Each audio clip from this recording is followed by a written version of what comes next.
আল্লাহ আছে বিশ্বাস করি, কিন্তু তারপরও আমরা বড় বড় পাপে লিপ্ত। এর মূল কারণ কি? আল্লাহ সম্পর্কে আমাদের সঠিক ধারণাটা নেই।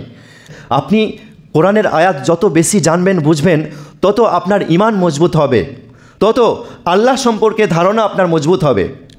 আপনি যদি আল্লাহ সম্পর্কে সঠিক ধারণা রাখেন, তার দৃষ্টিশক্তি, তার শ্রবণ শক্তি সম্পর্কে, তাহলে সেই আল্লাহর সামনে, আল্লাহর জমিনে বসবাস করে আল্লাহর রিজিক খেয়ে কীভাবে আপনি অপরাধ করতে পারেন, কিভাবে আপনি অন্যায় করতে পারেন, কিভাবে আপনি কোনো গুনাহ করতে পারেন।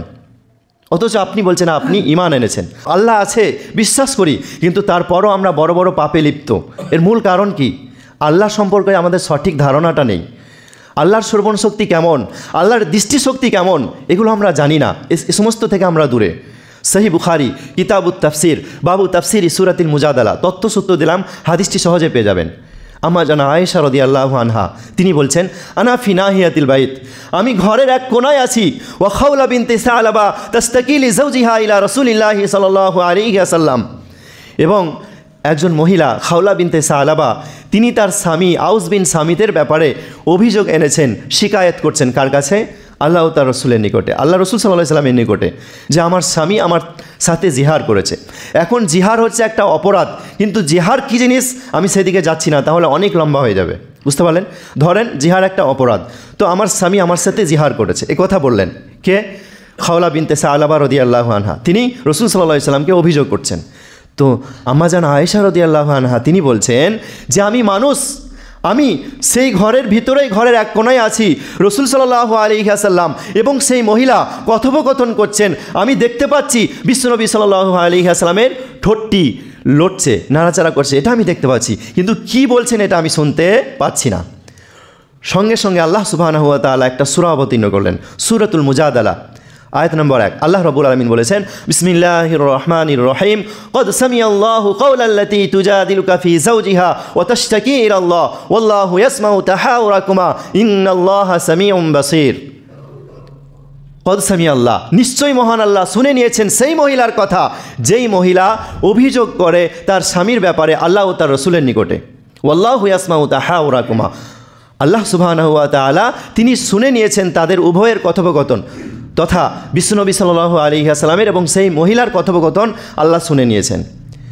আম্মা জান আয়েশা রাদিয়াল্লাহু আনহা বলছেন, আমি ঘরের ভিতরেই রয়েছি এক কোনায়, আমি শুনতে পাচ্ছি না, আল্লাহর শ্রবণ শক্তি এত বেশি যে তিনি শুনে নিয়েছেন। আল্লাহু ইয়াসমাউ তাহাউরাকুমা ইন্নাল্লাহা সামিউন বাসীর, নিশ্চয়ই মহান আল্লাহ তিনি শুনতে পান এবং তিনি দেখতে পান। তাহলে আমরা বুঝতে পারলাম যে মহান আল্লাহর শ্রবণ শক্তি মানুষের শ্রবণ শক্তি থেকে ভিন্ন, আলাদা, অনেক বেশি, অনেক মজবুত।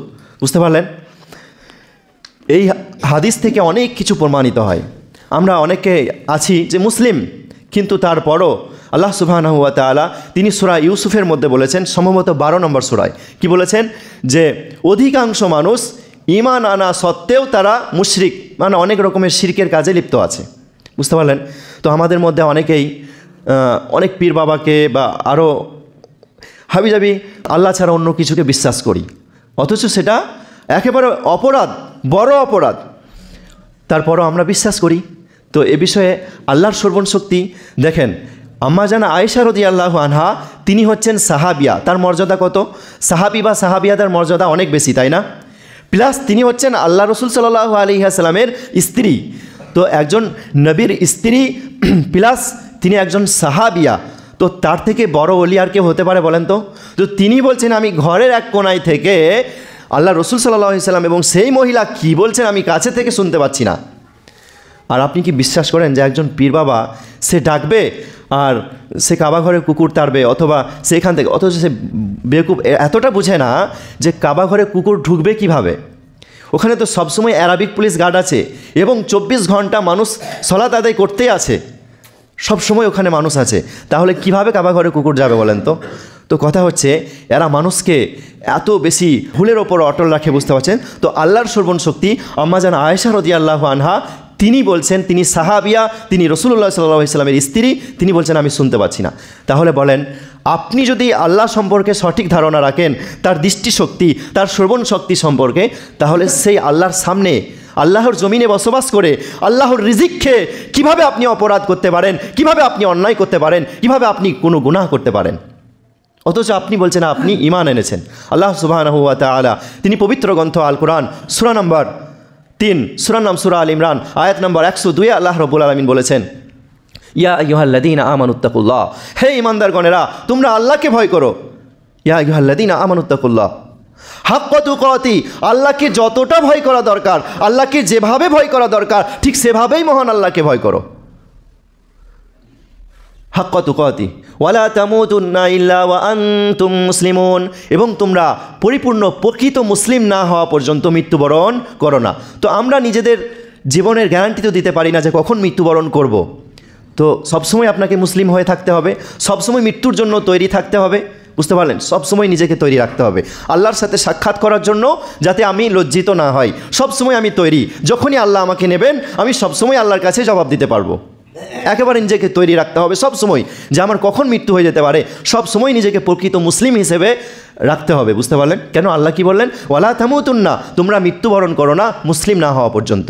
প্রিয় ভাই আমার, এই আয়াতে আমরা বুঝতে পারলাম যে আল্লাহ বললেন তোমরা আল্লাহকে ভয় করো, অতটা ভয় করো যতটা আল্লাহকে ভয় করা দরকার, আল্লাহকে যেভাবে ভয় করা দরকার ঠিক সেভাবেই ভয় করো। তো আপনি আল্লাহর শ্রবণ শক্তি সম্পর্কে জানলেন, আল্লাহর দৃষ্টি শক্তি সম্পর্কে জানলেন, তারপরও আল্লাহর দেওয়া গ্রন্থ আল কোরআনকে নিজের মাতৃভাষায় জানবেন না, তারপরও সেই কোরআন থেকে যে সমস্ত অপরাধগুলো নিষেধ করা হয়েছে সেই নিষেধগুলো থেকে আপনি বেঁচে থাকবেন না, তাহলে আপনি কিভাবে আল্লাহকে ভয় করলেন? কিভাবে আল্লাহর অবতীর্ণকৃত কিতাব এই কোরআনের প্রতি কিভাবে আপনি ঈমান রাখলেন? এটা আপনার মুখের দাবি মাত্র, বুঝতে পারলেন? প্রিয় ভাই আমার, আপনি বুঝে দেখুন, সর্বপ্রথম আপনার জীবনের সব থেকে বড় অপরাধ আপনি যেটা করেছিলেন, আপনি সকলেই নিজে নিজে ভাবুন যে সেই অপরাধটি আপনি নিজের পিতামাতার সামনে শুরু করেছিলেন। বলবেন না, কেন? আপনাকে যদি প্রশ্ন করা হয় সেই অপরাধটি কোনো শিক্ষকের সামনে শুরু করেছিলেন, আপনি বলবেন না, কেন? আপনাকে যদি বলা হয় পৃথিবীর যে কোনো মানুষের সামনে আপনি শুরু করেছিলেন, একাধিক মানুষের ওপর 4 জন 5 জন 7 জন 8 জন 10 জন মানুষের সামনে, বলবেন না। এর মূল কারণ কি? এর মূল রহস্য কি? কারণ আপনি তাদেরকে ভয় করেন, আপনার বদনাম হয়ে যাবে, আপনার সম্মানহানি হবে, তো আপনি তাদেরকে ভয় করেন। 1 নম্বর হচ্ছে ভয়।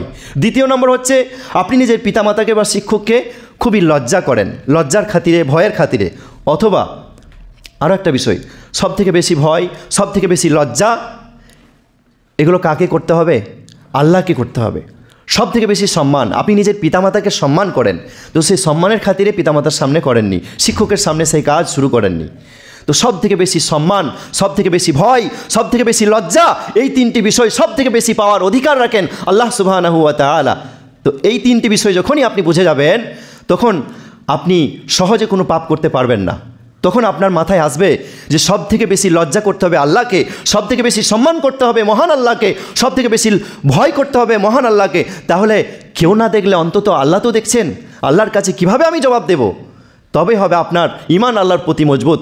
আল্লাহকে আপনি যেভাবে ভয় করেন ঠিক সেভাবে ভয় করা হবে, বুঝতে পারলেন?